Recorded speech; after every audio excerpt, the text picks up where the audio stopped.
Hello there, and welcome to the Wizarding World Legacy Podcast. I'm your host, Eric, and with me on this podcasting endeavor is my co-host, Jasmine. Hi.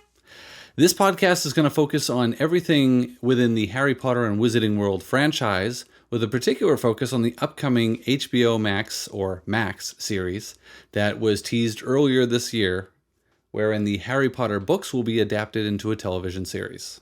So to start, I think we'll talk about some of the history of the Harry Potter franchise with the books, current adaptations, and some of the things that have expanded the Wizarding World. Yeah. And then we'll move into what we do and don't know about the series.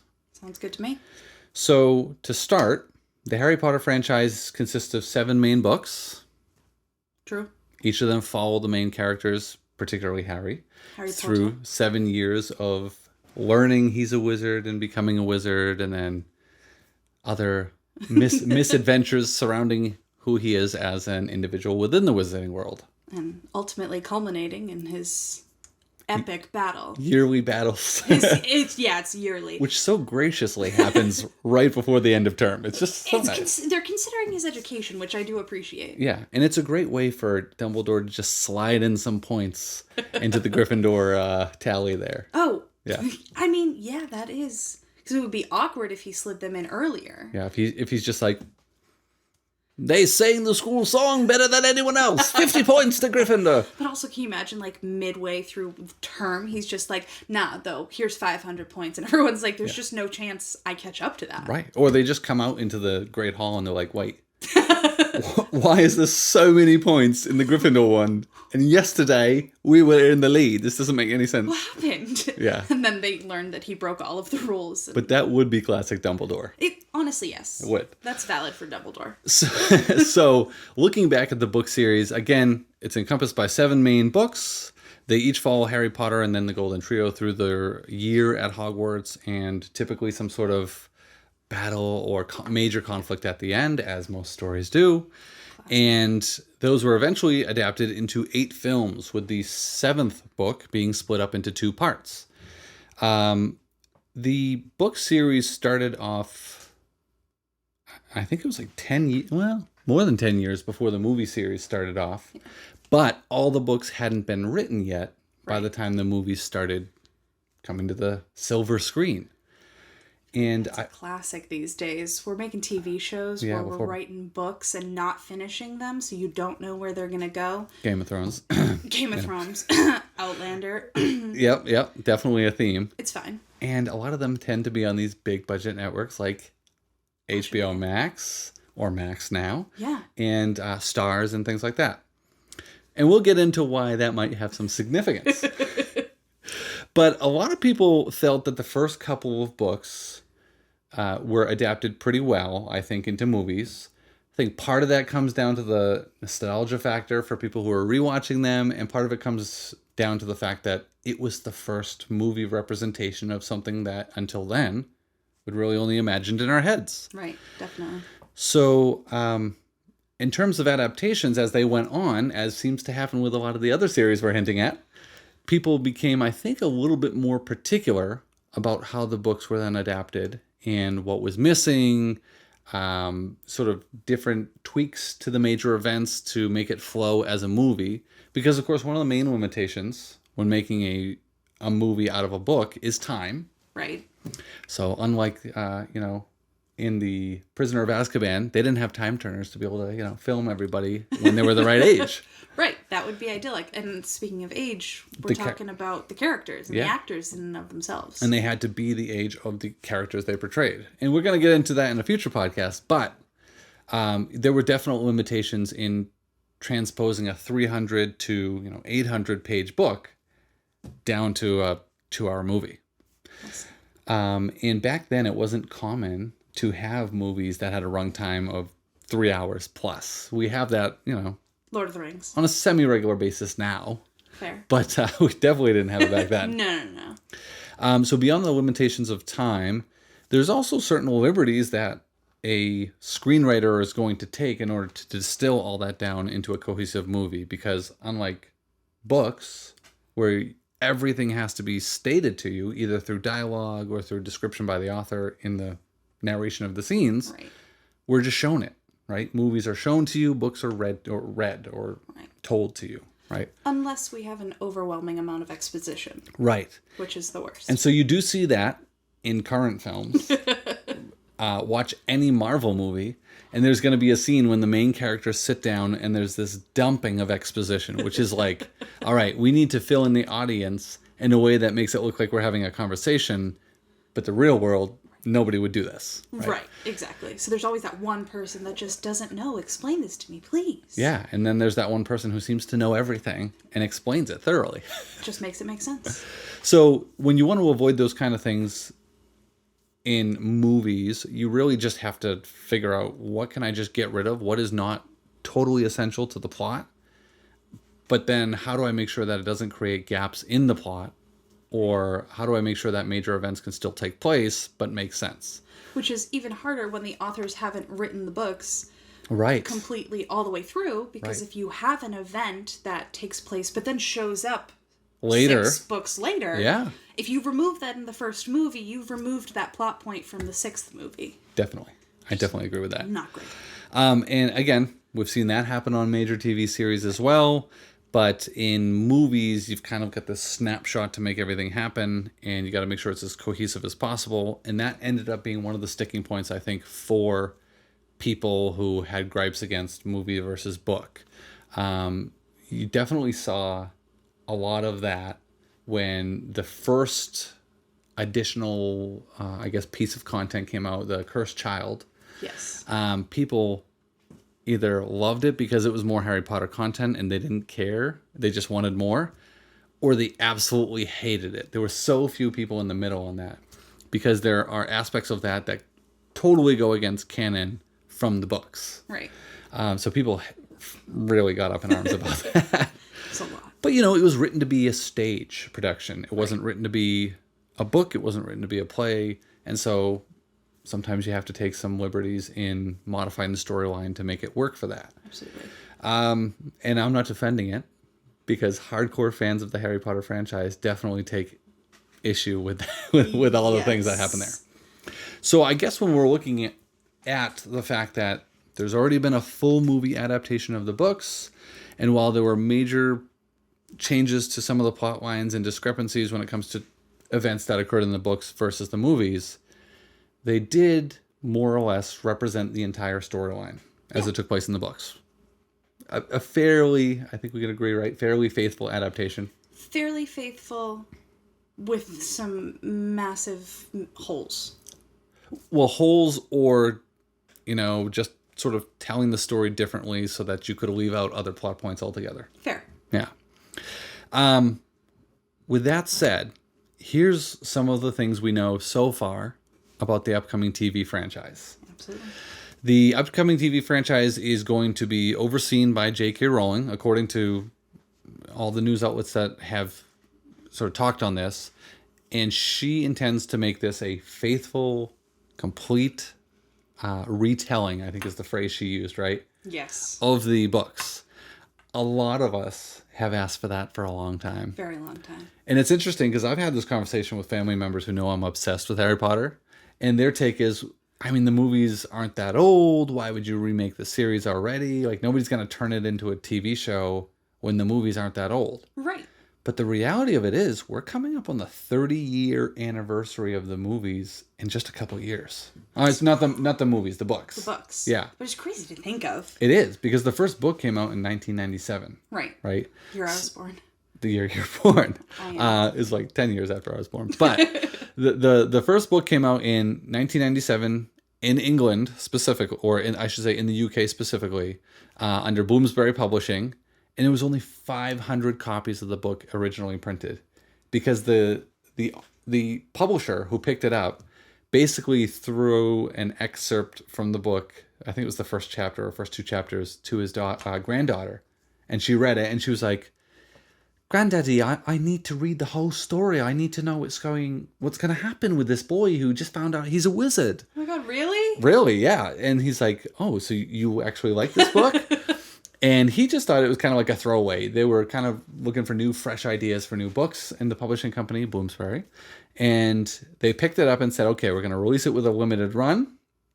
He gave J.K. Rowling, Joanne Rowling at the time, a chance, but he also said, don't think that you'll ever become rich or famous off of a children's story. That just doesn't happen. And the irony is she became the most wealthy woman ever in history. And in fact, it went on to be the best-selling book series in history, having sold over 600 million copies worldwide as of February 2023. Wow. So he kind of had to eat his words there. A little bit. But also, God bless the granddaughter. I know, for like making this come to fruition for all of us. Basically who we owe Yeah, Harry Potter to. Definitely. I mean, like J.K. Rowling, yes, great job. Right. But the granddaughter. It took a chance on her, you know? God She had bless. impeccable taste. Yes, she did. So She is. so they made the 500. I know, we should figure out where Find her. write her a letter to thank her. Just like a thank you, it's fine. So they do the 500 print run. It mostly went to schools and libraries and things like that. So if you can find one of the original books in decent condition, one of them auctioned for over 125,000 pounds sterling. That's nuts. Holy crap. And that, I think that one resold again for even more, but at the time, it was a remarkable amount of money. And the guy had kept it in like a briefcase that was humidity controlled and sealed, and like the book hadn't even, like, there wasn't even straining to the spine of the book. It was amazing condition. Not opening it at all. Right. Got it. And there's been other pieces that have been auctioned off for charity events and stuff, but that one was just like a straight up auction. Hey, I have one of the most pristine first edition, first print books, and stupid amounts of money. Yeah, that is a stupid amount of money, for sure. It is. And if you wanted to get sort of the next, prints, it came out with, I forget how many thousand prints were done for the second series, but after that one had seen a lot of popularity, teachers started saying, oh my God, my students really love this book. All of them want to be able to take it from the library, but there's only one of them, because 500 for all of the UK were printed. So they did a much bigger run. It gained a ton of popularity. J.K. Rowling had already developed, I think, the next couple of books by the time the second print series was sort of greenlit. And she says, oh my God, I have this entire world. I have this entire story written out for all these characters. These characters have entire lives in my head, and I'm going to put it to the page, and there's going to be this whole story. And when she wrote the first book, which came to her while taking the train back to, I think, from London to Edinburgh, because she was living in Edinburgh at the time. Right. She was very poverty-stricken. She was living above the Elephant Cafe, which is where she did most of her writing. If you haven't been there, check it out. It's in Edinburgh, Scotland. And Edinburgh, Scotland. And she lived above there because she could just go downstairs, feed her hunger pains with coffee, and write all day because she couldn't really afford food. I mean, she was really, for somebody who became the richest woman on earth, she was very destitute at the time. Again, we're going to thank the granddaughter, and we're also going to thank poverty. Absolutely. Super fast. But she got the idea on a train, came up with Harry Potter, but knew the ending when she started writing the books, which a lot of authors, I guess, do that when there's going to be a series. They know how they want it to end. They get this spontaneous idea for how things sort of start to unfold, and then they just fill in the middle. And how much you want to fill in the middle obviously dictates how long the series is going to be. Right. But she knew this was going to be a multi-book series, and she had all these storylines written out. And I think it was by the time the third or fourth book, I think third book came out, the first movie came out. So they didn't have a lot Yeah, I was going to say that's done. so... I mean, in her head, she essentially had most of the books except for the, I think, sixth and seventh one pretty much written. But yeah, I mean, that's a lot riding on her finishing it. That's crazy. Dear God. It's risky. That's definitely risky. And so all this came to fruition. The books saw massive popularity. The movies then started to see really, really exceptional popularity. I mean, people... You saw this with, not to relate it to video games, which we'll talk about in the future too, but, Call of Duty, you used to see people line up outside of GameStop on the midnight release for Call of Duty or other major video games, but Call of Duty was a big one. And you saw this same kind of popularity with books. Yeah. Like, people never used to line up for books. when I first started hearing about the series, I mean, it was the first book series I actually wanted to read as a kid, and I hated reading as a kid. When did you first hear about it? So I think I was in 4th grade, maybe younger, when I first heard about it. So I would have been around the age of the characters. Yeah. When I first heard about it. And I think, so I had heard about the books. I had no interest in reading anything because I hated reading. I was a typical boy who just wanted to be outside on my bike and Right. playing sports and stuff. And I don't know what happened to that kid. He died. He died. And essentially, I had seen, I think, a tiny bit of the first movie when I was hanging out with one of my friends. And we just had the TV on in the background, and it had already been on TV. Right. I loved those moments where you would like scroll across it while looking for something to watch. There wasn't scrolling back then. Oh, sorry. I'm older. Right. This is on public television. And So weird. I know. Because I would never watch public television anymore. Right, It's terrible. Yeah. And so the first movie was on, and I'm like, this is kind of like a weird looking, cool looking movie. And then my friend's like, oh my God, this is a book series. You don't know about Harry Potter? And slapped me in the face with the first book. And I was like, dude, I don't read books. Right. And he's like, you're going to read this book. No, you. And I you're did. reading it. So I should also thank him, actually. So many people think. So I know, right? So I read the first book, and then I was like hooked. And that was the experience for so many people, for so many different reasons too. I mean, it's such a cool, like, to hear people's stories about why Harry Potter was an important book series to them is just so interesting. You know, some people use it as a form of escapism. Here's this young boy with this crappy upbringing who finds out that he's a part of this amazing world, and he's important in that world. Right. Whereas he's like nothing in his life. Right. In the Muggle world. And some people just associate with that, even on a very like minimal level. It just speaks to them. And I think that was something that really pulled readers in. But then you also had the fact that it was just so well written. The imagery, even the dialogue, like it was interesting, believable dialogue, which is, I think, hard to write. Absolutely. And it was just like, it was a cool world to get a part of, to be a part of. And then to see the movies come out and visualize something that you'd only seen in your head. I think for some people, it was probably a letdown because they're like, oh, well, I saw it like this. But for a lot of people, it was just cool to see it. Well, it's interesting because then you have people like me who watched the movies first. Right. And then read the books. Right. So my first introduction to the series was how they saw it. Yeah. And it's funny because as somebody who really read the books first, because I only kind of saw a snippet of the movie and didn't pay it much mind because I didn't know what was going on and came into it halfway through. I guess I didn't really make the mental association to the characters that I briefly saw on screen. So I painted the pictures in my head first. But when I saw it, I thought it was pretty well represented to how I remembered it when I first read it. And maybe it's because I didn't put that much detail to the characters or places. But it was just so well written, so well described in the books. Yeah, that it kind of paints those pictures. It's well written and it's easily digestible. Yeah, definitely. And it kind of grows with you if you're reading it kind of year after year, and it grows with the characters. Yeah, I feel like you were like born at the perfect age for this series. Absolutely. Like it's yours. But going back to the midnight release thing, it was crazy to see people this hyped up about a book series. Right. Particularly because, again, you're talking about an age group where for boys, like, they didn't care about reading and magic and all this fanciful stuff. But when it was about this boy, Harry Potter, who was so important and who got into battles and stuff like that, it kind of drew in everybody. One of your main characters was also a strong-willed, motivated, very intelligent female, right? So kind of brings in the female crowd too, who was already, at least in my age group, a little bit more attracted to that type of reading and writing style. And then you have the dopey best friend, Ron, who was also, you see him grow emotionally and from an intelligence standpoint throughout the book series. And that was cool too, because people grew with that. His teaspoon grows. His emotional range of a teaspoon grows. It's like 2 teaspoons. Yeah, by the end of it, definitely. Exactly.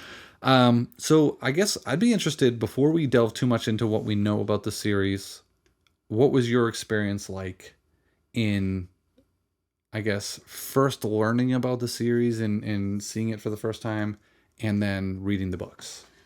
So I don't remember when I first learned about Harry Potter. I know that I started with the movies, which made it so that I could start earlier Yeah. because the movies were out when I was younger. So I know I started with the movies, and then I would go to the theaters and see the movies with my parents. And it was just this magical world that I was low-key obsessed with.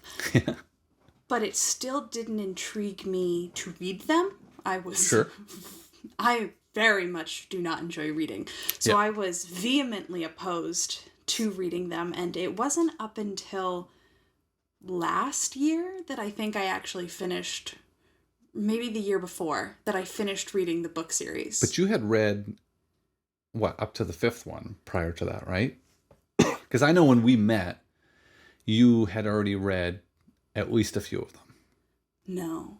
No? I owned the fifth one. I was given the fifth book Just as a the present. fifth. Just the fifth That's book. such a weird book to... It was a hardcover version of it, and it was this giant book. That one's thick. It's a thick book, and that one's hard to like. That was the worst. So, going to my experience of reading the books for Right. the first time, I found the fifth one the worst It was to get into. Yeah, to get into it. Yeah. It was a great book by the Once you were end. into it, once he's at Hogwarts. Right.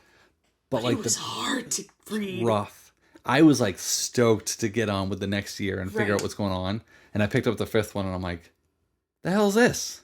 Why am I spending so much time at the Dursleys? And Which is where I never want to spend time. right. And why do I care how hot it's been all summer? And the Although Harry, I will say, during that time period, you get some of Harry's best sarcastic quips. you definitely do. Definitely a good interchange between him and Dudley. Yes. Beat up another fourth grader. So we developed those relationships, which I appreciate upon reflection, but still, Yes. reading it for the first time was hard. Was rough. And I have obviously read it multiple times since and listened to it on audiobooks. Another way to enjoy it if you're somebody who doesn't like to read yourself. Absolutely. So I now, in full disclosure, I have now listened to the audiobooks multiple times because I will not read the books again. I'm just not a reader. That's fair. But audiobooks are the name of the game. Yeah.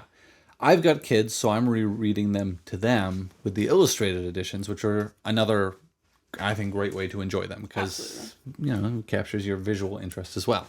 Yes. So your first experience in sort of getting into the Harry Potter franchise was the movies. Absolutely. And I would watch them multiple times all the time. Having now at least listened to all the books. And read them. I did read them.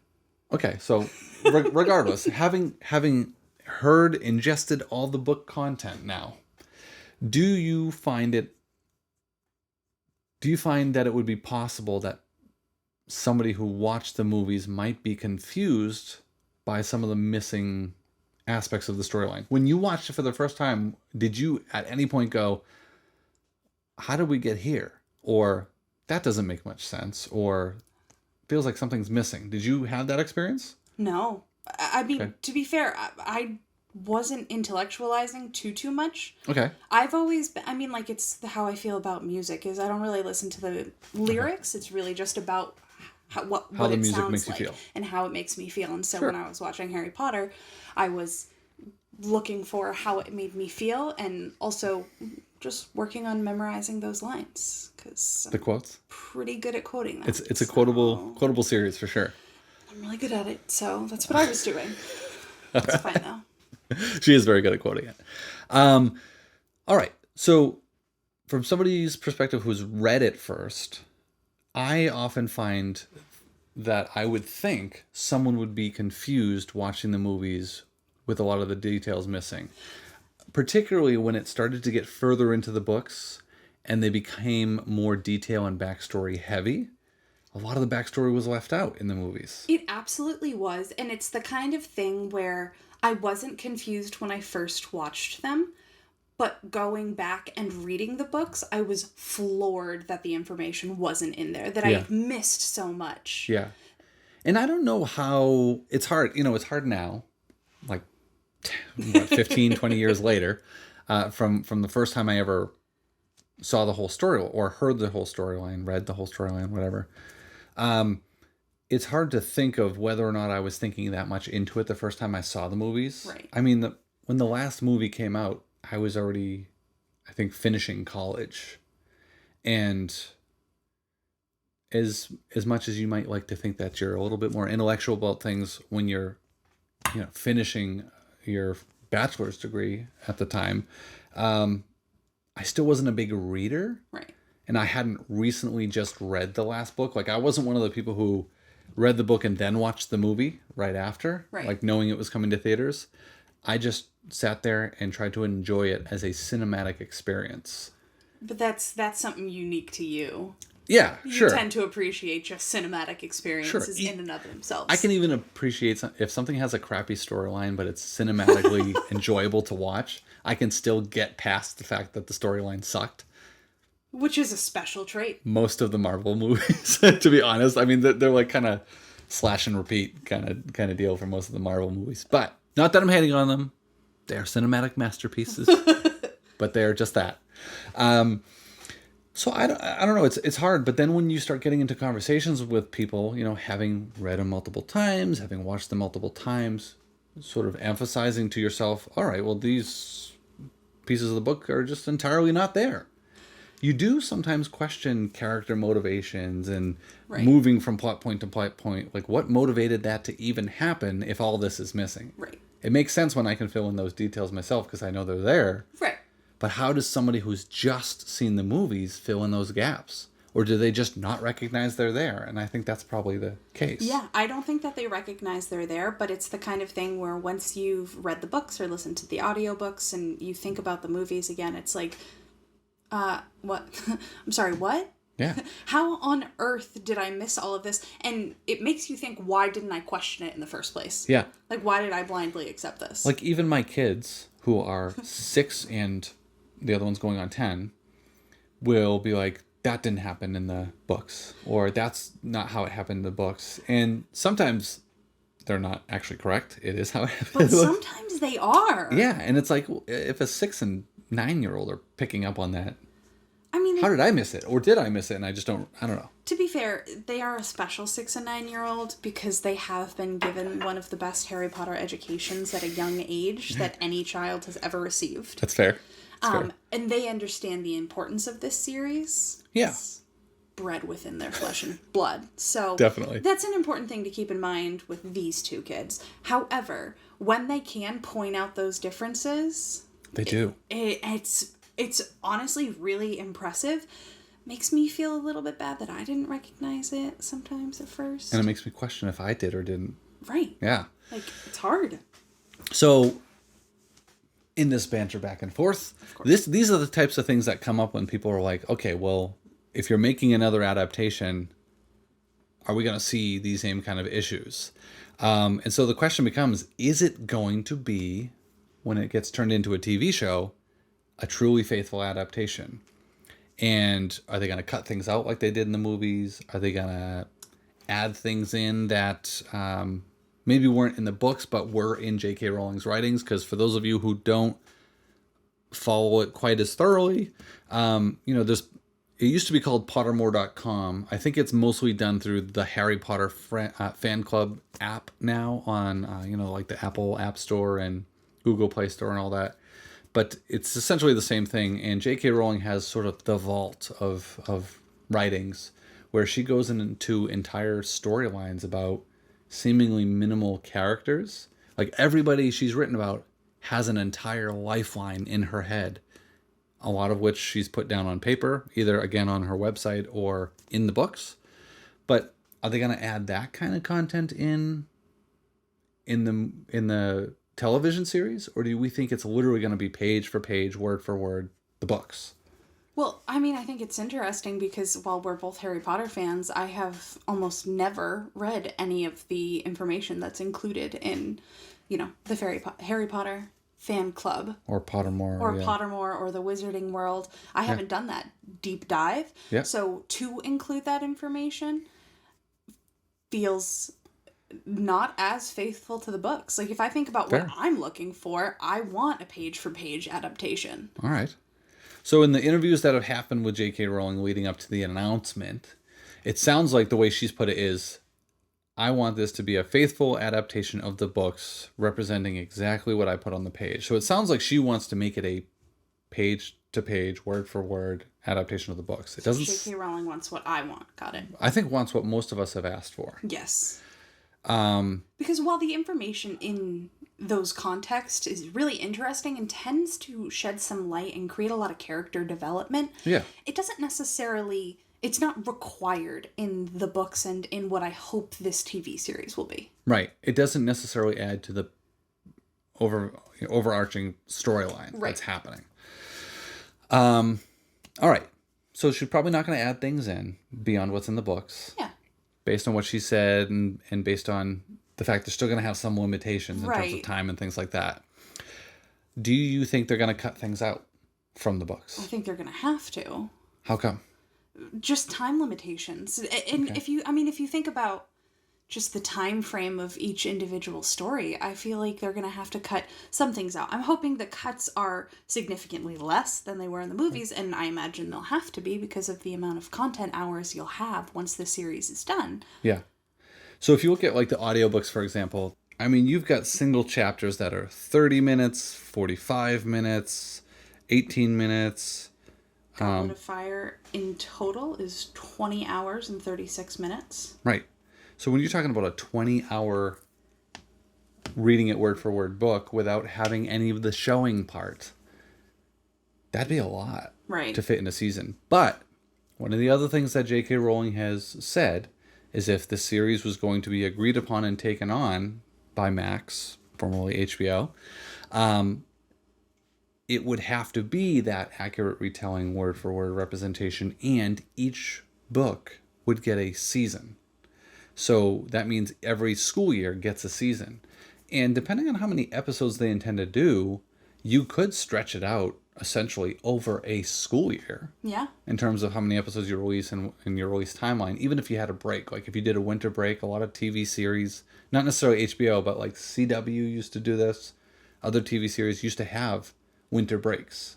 So their show would have, X amount of episodes during the late summer and fall, usually fall. A little winter break, spring and or midwinter and spring, the rest of the series would come out. Or they could just release it all at once and not make me wait for it. I'd be thrilled with that. Although then it's gone. You have nothing to look forward to. But then also all of my questions are answered. True.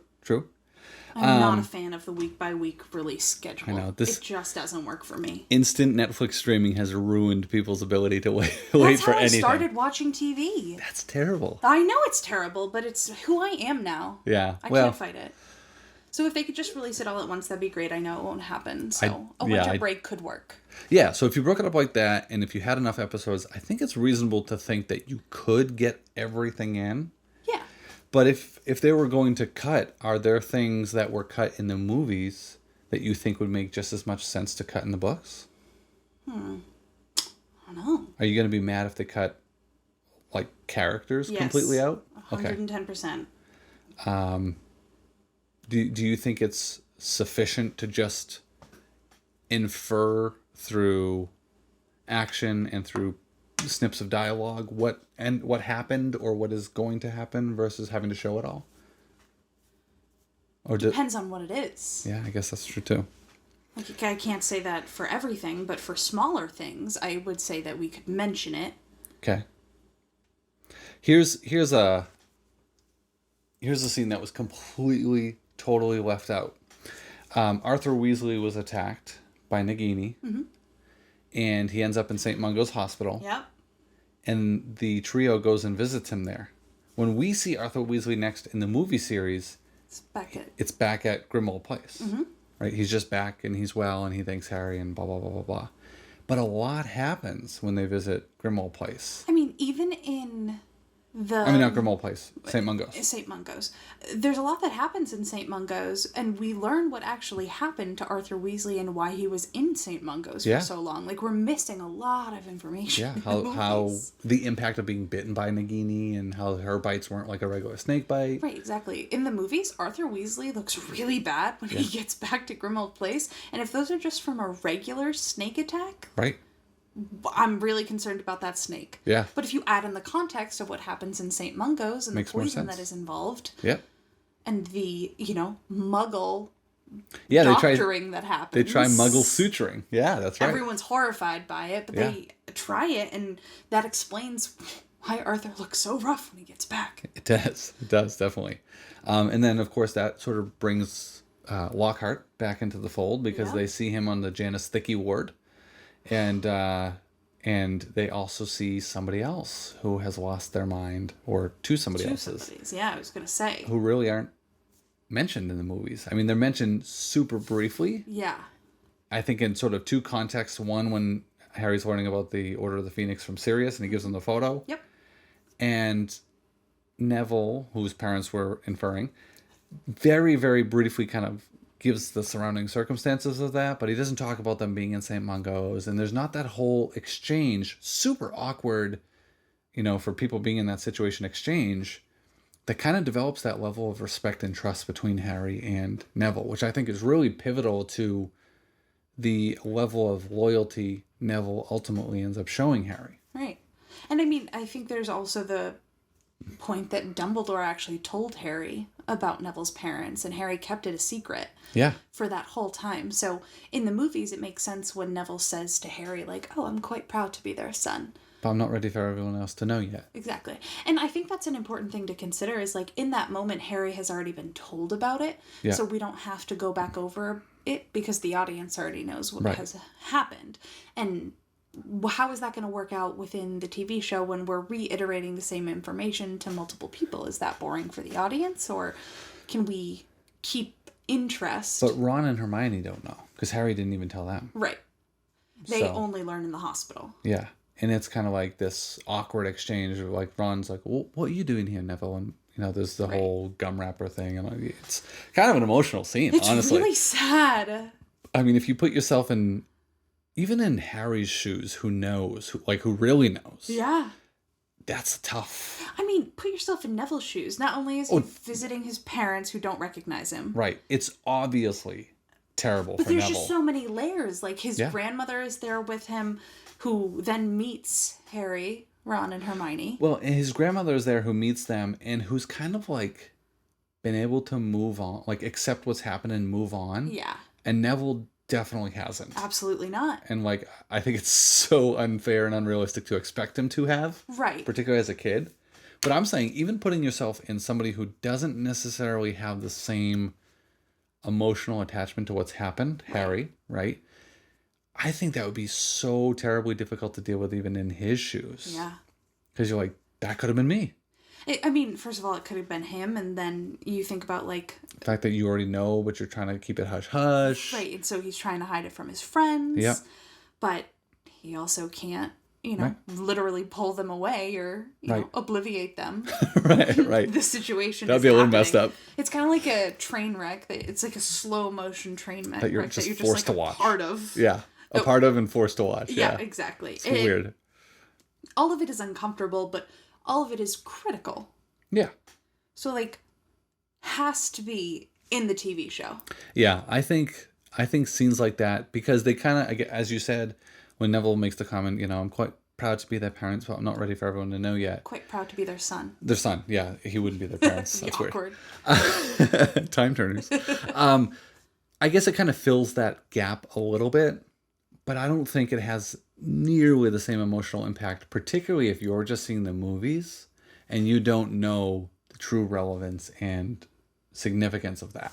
Yeah, right? Absolutely. Definitely doesn't have the same hard-hitting impact. No. Yeah. No, not even close. So I'm hoping they cut nothing. I know that's very wishful thinking.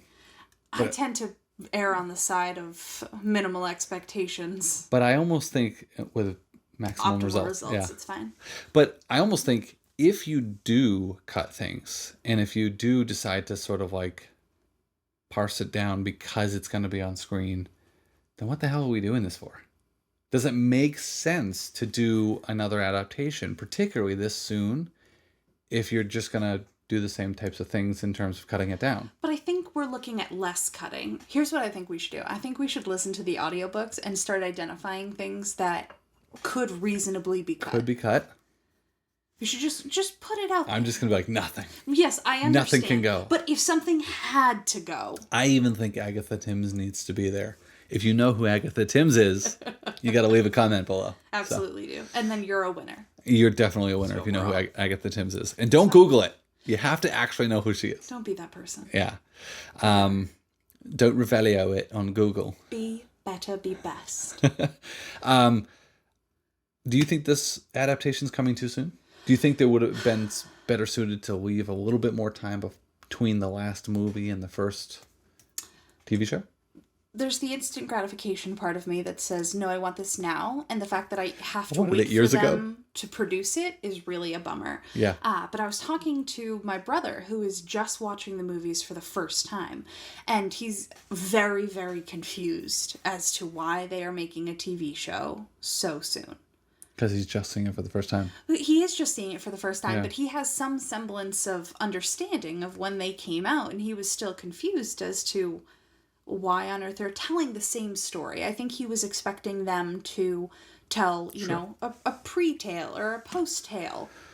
Which they tried to do. Right. We can talk about that a little bit too. But I think it's interesting, you know, Jasmine's brother comes from a perspective of being a Star Wars fan. Yes. And I think that's actually kind of a helpful perspective because there have been all sorts of different Star Wars stories that have come out since the original trilogy. There's so much Star Wars content. You have the prequel series that came out, so episode 1, 2, and 3 that came out years after, like years after the original 3.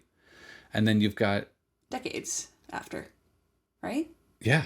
Literally decades. Okay, cool. And then you've got, you know, the animated TV series, which does tell some of the same story, but really is not focused on that main story. It's focused on like such a wide array of things because it's an animated TV series. Right.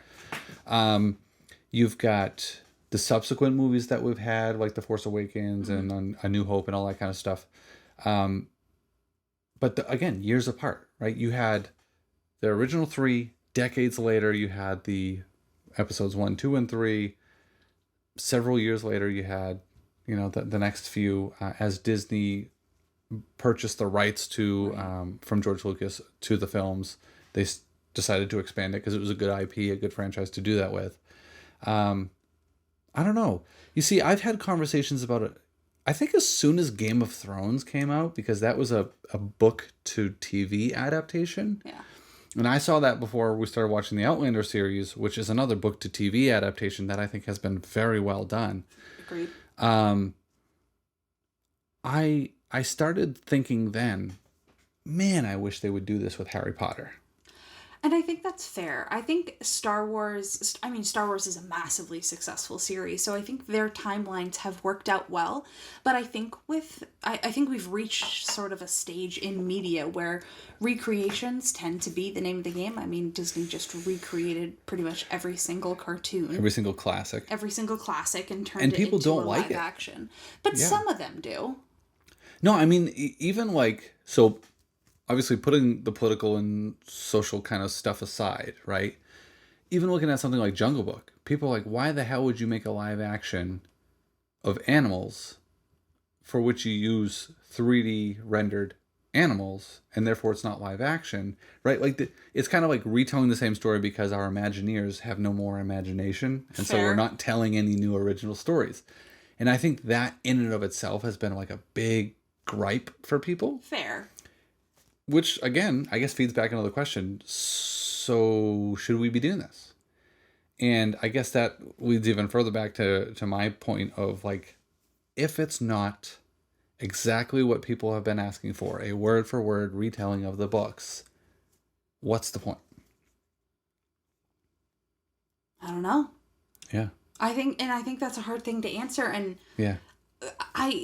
there's the optimistic part of me that says even if it's not the word for word retelling, is it another valuable series that could bring more people into the Harry Potter universe? Yeah, and I think it definitely could, as long as it doesn't go the way of the Fantastic Beasts franchise. Yeah. I mean, that one was riddled with difficulties when it started. You had the fact that it was based on a textbook that's this thick that first years get to learn about Fantastic Beasts. Right. Right. And then there's the throwaway that Newt Scamander is on the Marauders map in the movies. And then if you've really delved into things, you know that he's Luna's grandfather, and this has all been written about on Pottermore.com, and he, plays a bigger role in the Wizarding world. But unless you're like a really invested fan, Right. Newt Scamander means next to nothing to you. Correct. And he's the main character In the series. So, yeah. And so that one was like just a really big challenge there, because she wants to make a 5-book series or 5-movie series off Yeah, I mean... a throwaway character, kind of. And it could have been such a cool storyline, because it is in many ways a prequel, particularly because it started to delve into the, first Wizarding War between Grindelwald and Albus Dumbledore and all that stuff. Backstory on Dumbledore that gets talked about after he dies, with the life and lies of Albus Dumbledore and the death of his sister. All of that are things that fans wanted to see. Right. But if it's not done right, those same fans will be the first ones to call you on it. Absolutely. And I feel like that's a risk we're running. That's a risk we're running when we're coming out with a television series for something that's already been adapted to film. Because now you're comparing it like 3 ways. Right. And, I mean, if this series goes the same way Fantastic Beasts goes, it will break my heart and I will become a shell of my former self. Yeah. I don't think I can handle that. If they start it and don't finish it, it'll be devastating. Even if it's bad, I'm going to need them to finish it. Yeah, like, suck it up. Eat whatever losses this incurs financially for me. Right. For me. Yeah. It's got to be done. It's got to. Yep. No. So, it is happening. It is happening. There's speculation on when it will happen. It has been rumored to be in the pre-production phase. I don't know that any casting has taken place at this point, although I believe some rules in terms of who they will cast or how they will cast have already been set. J.K. Rowling has put out that she does not want any well-known actors for the trio. Like it. And really, for anybody who's going to spend a good amount of time on screen for kids, she doesn't want people who have, developed themselves in the acting community. Like, she wants new, fresh faces that aren't tied to any other sort of IP franchise. Yeah. So I'm all for that, because even though Daniel Radcliffe had been in a few other things, ironically, he was actually in a movie with Maggie Smith. Yes. So McGonagall and Harry acted in another role together. So even though that's the case, I think he was just young enough and not known well enough, particularly globally, right, where it was fine. But it's, these people are, for the next generation, going to become the face we associate with Harry Potter. They're going to be the new action figures. They're going to be the new video game characters. That's a big deal. So the mantle is truly getting passed. She doesn't want anybody who's known. Yeah, and I mean, I think when we think about the casting, it brings up, is this too soon? Well, we're getting something entirely different. We're getting... Hopefully, yeah. I mean, no... We are. We are. It's going to be different people portraying the characters, so inherently they'll Alan act Rickman. different. You're never going to get that Snape again, so you have to take... Obviously. Damn straight. But, you have to take a different approach to Snape. Yeah. Anyone who tries to mimic Alan Rickman will just be trashed. You could get Benedict Cumberbatch to do it. He does a good Alan Rickman. He does a good Alan Rickman impression, but it's not an impression. Alan Rickman. It's an impression. Yeah. I'm sorry. It's required. We have to pay respect. Yeah. To which is something that when you listen to the audiobooks, you also have to come to terms with that. Yes. Because he does a very different representation of Snape. And I think it's fairly accurate to how his voice is characterized in J.K. Rowling's writings. And then, of course, he has to do the kids, but he's a grown man trying to do kids. Yeah, it's a little weird, but he does it well. To be fair, audiobooks are fantastic. Fantastic. Jim Dale. There are 2 different narrators. I prefer the British Jim Dale version, for sure. Really good.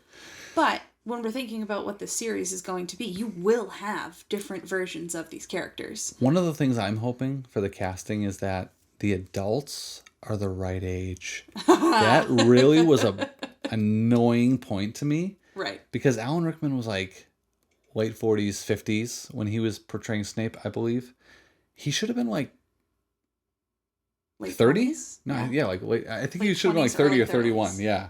Yeah. Because Harry's parents would have died when they were, yeah, like 20, 21? 21. Yeah. Yeah. So if this 11 is years 10 years later. later or 11 years later, yeah, it would have been 10 because it's when he turns 11, right? 10 years later. So Right. he would have been 31. He looked like He, a middle-aged man.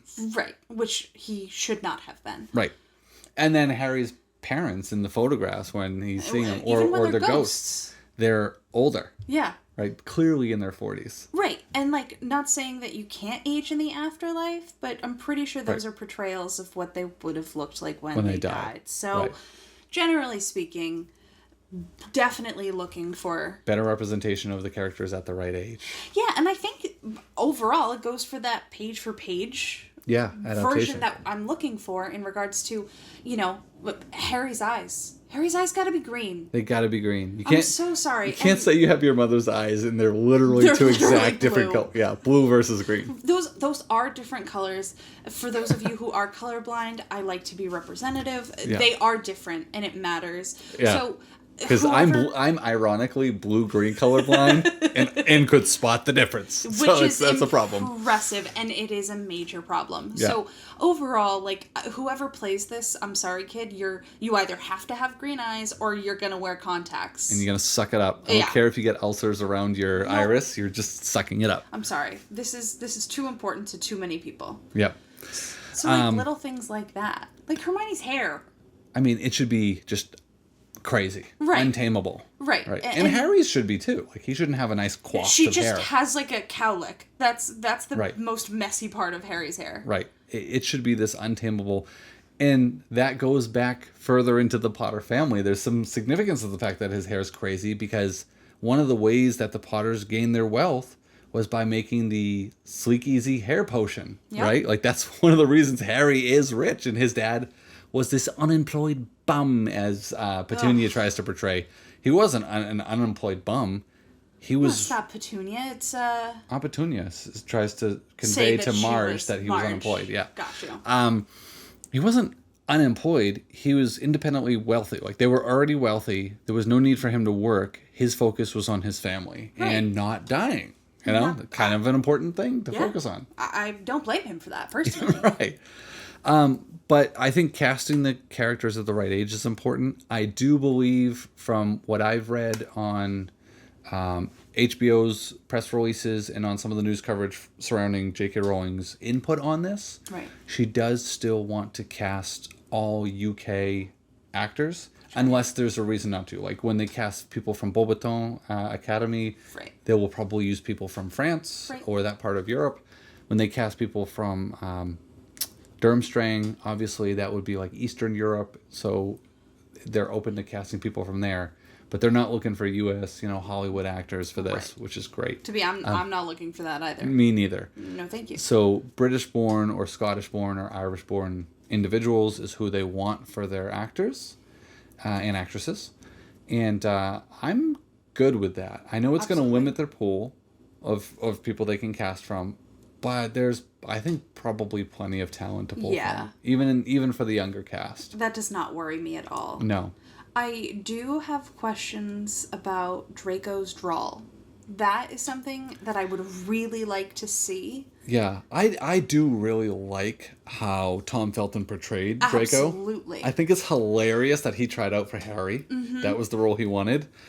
But, he is Draco. It was perfect. And his dynamic with Jason Isaac as Lucius, Yes. so good. Those were perfect dynamics, and I think it speaks to the fact that the movies are not the books, and the movies are a creative adaptation. Yes. They need to be able to stand on their own, and they can, because then Sure. you have characters like Alan Rickman and Tom Felton, Yeah. who played And characters. Jason Isaac. And the late, great Rubeus Hagrid, right? Moment of silence. Moment of silence for Hagrid. Yeah, I mean, that's going to be a tough one. Robbie Coltrane is going to be real tough to replace as Hagrid. And obviously Alan Rickman is. Maggie Smith is going to be really tough to replace. Dumbledore will probably be the easiest because there were already two of them. I mean, there's three if you include Fantastic Beasts. True. So You had Jude we Law. have Yeah. three different, very different Dumbledores. Dumbledores. Yeah. So that'll be pretty easy to recast, I think. Because no one truly identifies with, like, Dumbledore. Professor Dumbledore. It doesn't happen. Yeah.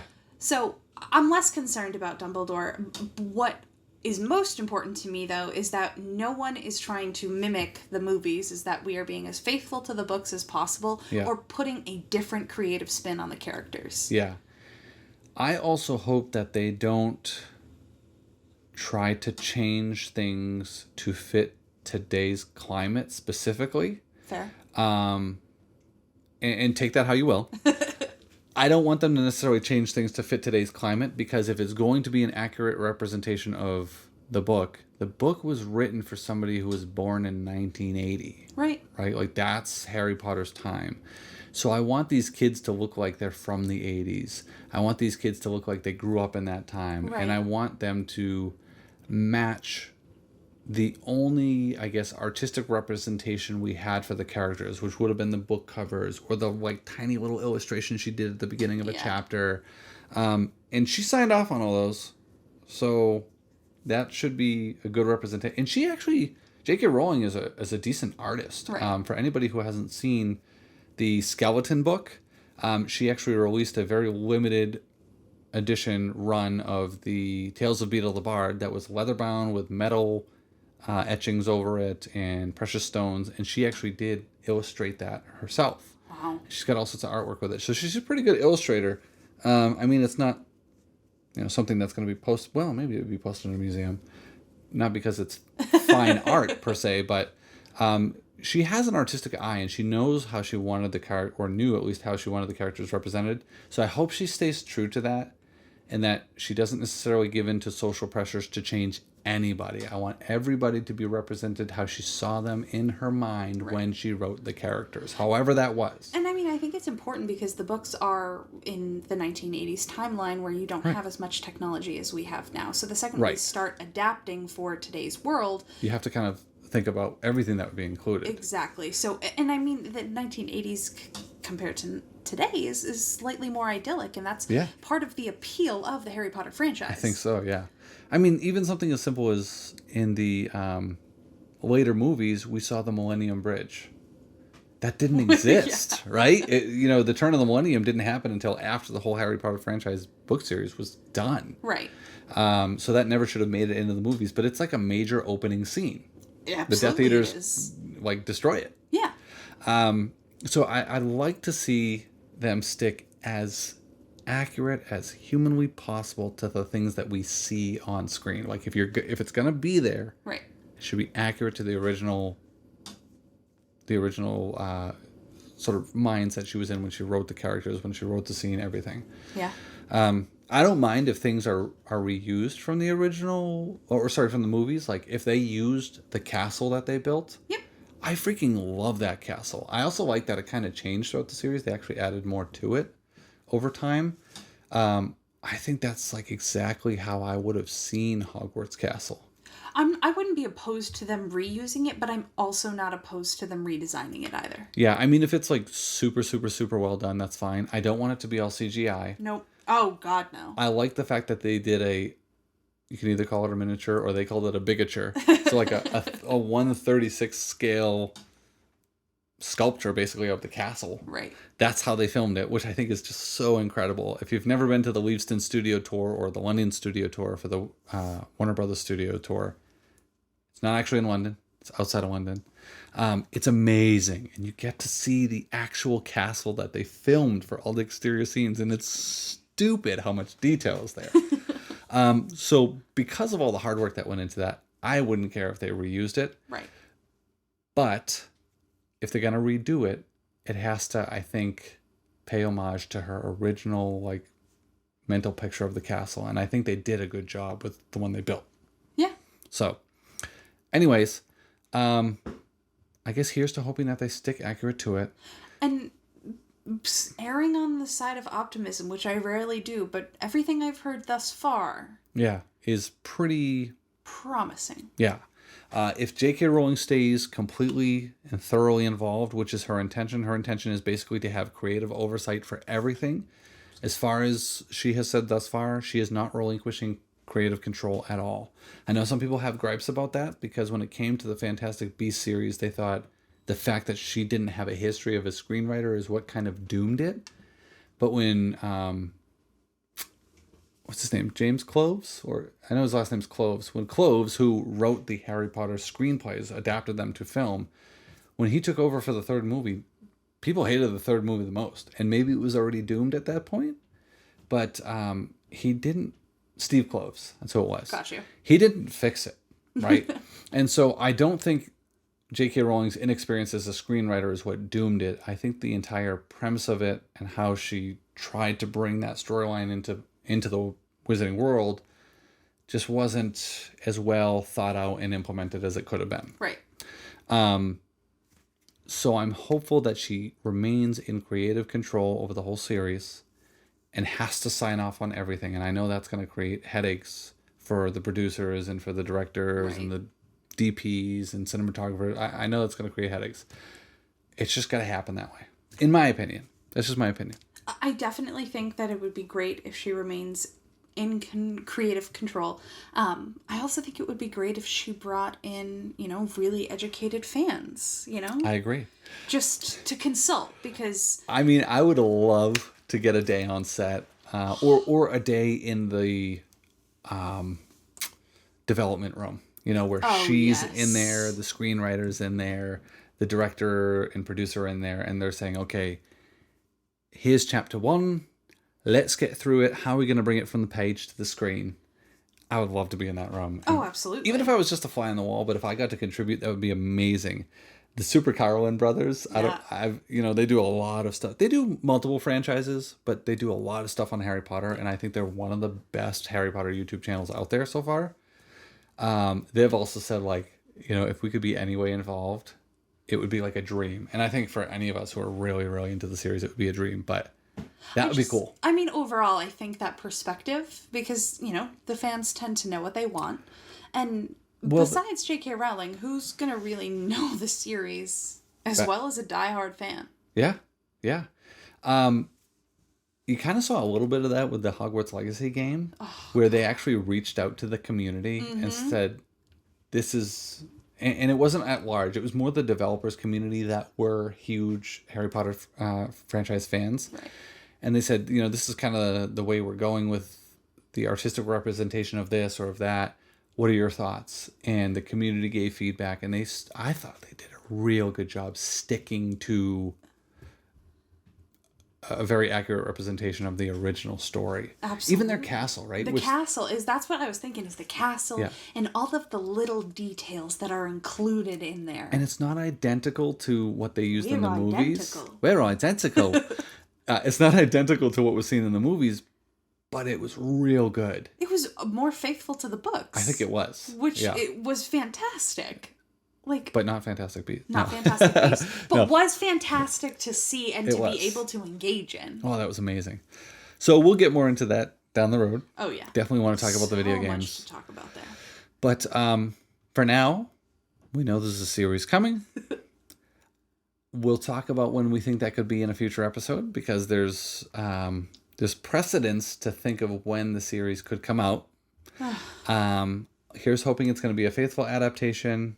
Here's hoping J.K. Rowling stays in creative control. Absolutely. And here's hoping that this is something that gets seen through to the end and really is what us fans who have wanted a TV series for it have been asking for. Here's hoping that all of my dreams come true. Yes. That's all. That's it. So guys, we'd really appreciate if you leave your thoughts in the comments down below and tell us what you liked or disliked about the movie adaptations. Tell us what you're looking for in a TV series adaptation as opposed to the movie adaptation.